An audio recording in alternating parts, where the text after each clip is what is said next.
For my presentation, I'll be doing Ronald Coase and Coase's theorem, one of the moderators from the Chicago school.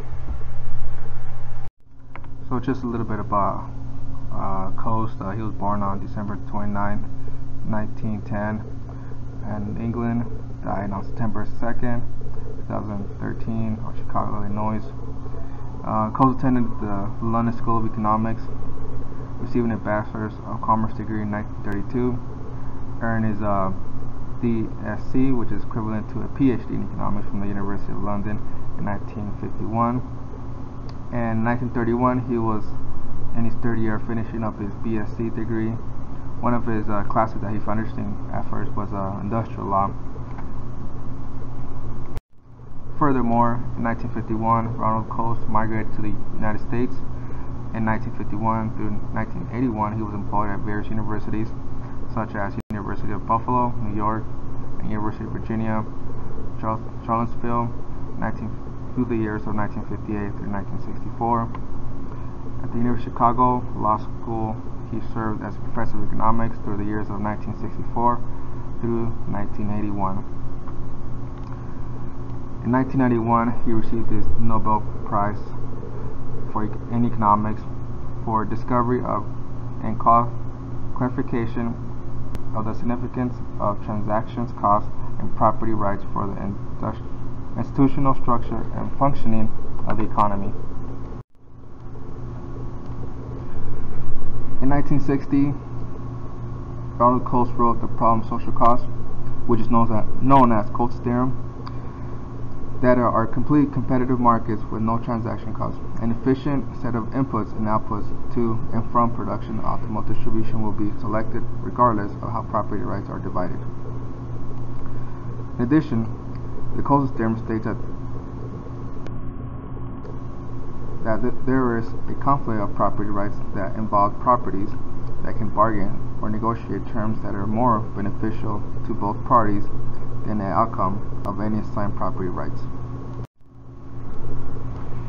Also, the Coase theorem shows that there where rights are concerned, involved parties do not necessarily consider how the property rights are granted, if they can trade to produce a mutually advantageous outcome. Okay, so now I'm going to begin some examples of Coase's theorem, and I'll be using the famous farmer and rancher story. Okay, so let's begin. So a rancher and a farmer are located next to each other. So now I'm going to just provide some facts. First off, there's no fence between the ranch and the farm. The cattle enter the farmer's fields and destroy about $300 worth of corn each year. The rancher's business is worth $1,000 annually, not taking into account any crop damage.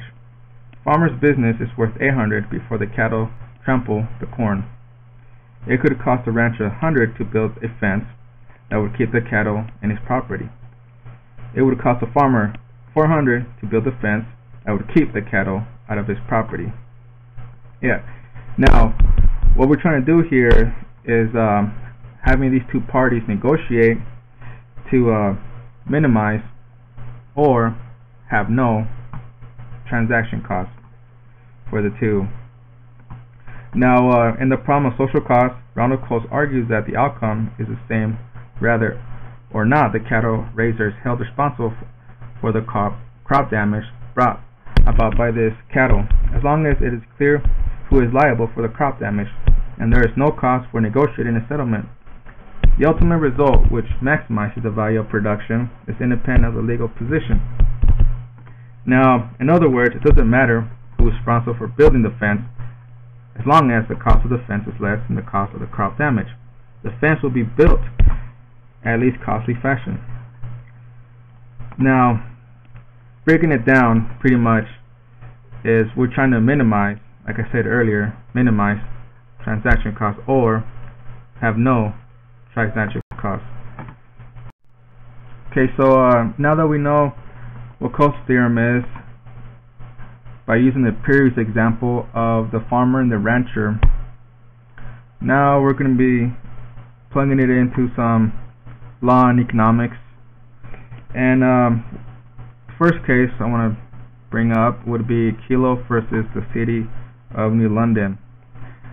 This case started back in 2000 and took place about 2005 by the higher courts.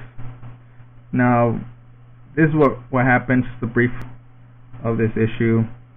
The City of New London approved to develop about 1,000 new jobs, and it was going to increase tax and bring all sorts of good revenues.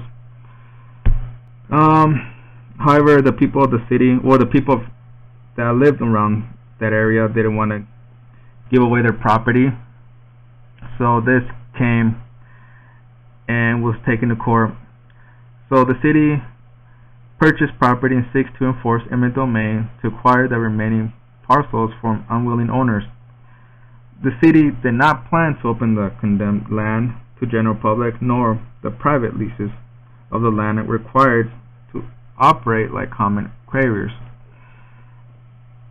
Now, this case went up to higher courts for the fact that, the taking clause of the Fifth Amendment, and how producing new infrastructure, such as businesses, would benefit the city, as a result benefit the economy. So in the ruling, the higher courts ruled in favor of the city, and for the fact that by implementing the taking clause of the Fifth Amendment, eminent domain, the city was more efficient with building new infrastructure, so that could create more revenue, so that could improve the economy. Alright, so now that we know what Coase theorem is, I kind of want to bring in Walter Block, some stuff that he stated in his article, Coase and Kilo, among his pros, and a reply to a law on Rothbard on Coase. And this is what his thoughts were, and he stated, there are among his pros between this decision, which amounts to no more than thinly veiled theft, and the works of Ronald Coase and the Law of Economics movement spun by the 1960s publication, to which his philosophy can be used to better Kilo. Indeed, we need to look no further than this literature for a spirited, albeit entirely wrong-headed notion that courts are justified in ruling and property rights disputes in favor of the historical owners, but rather than the side of those who think they can make the best of the use of property, for example, as to minimize economic welfare or economic efficiency, or the gross domestic product, or as in Kilo, of all them plus tax base. He had different views of Coase's theorem, which involves a lot in the case of Kilo versus New London. He also stated that suppose that there is a dispute between the railroad emitting dust, sparks, and smoke particles, for example, and the farmer whose nearby haystacks are being ruined. Assume that the smoke permutation device costing $75 and completely eliminate the problem, and that the damage of the archaeoculturalist is $100 if not addressed in this manner. Alright, so next, in the real world, the positive transaction cost law matters. In the world of Coase's theorem, formal law is not necessary.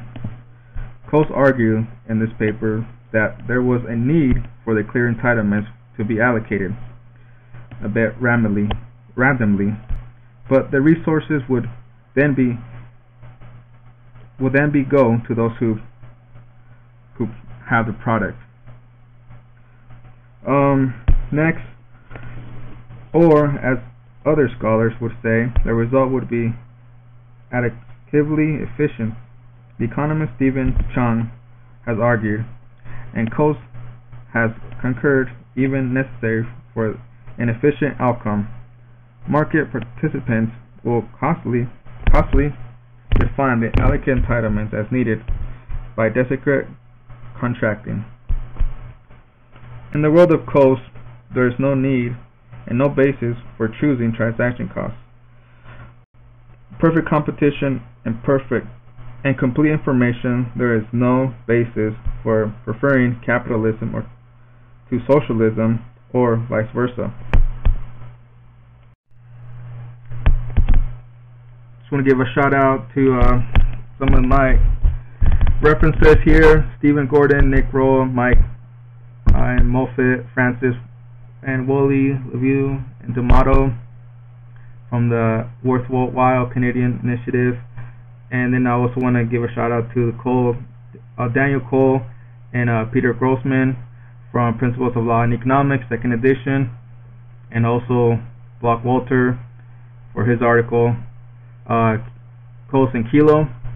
And that's it. Thanks.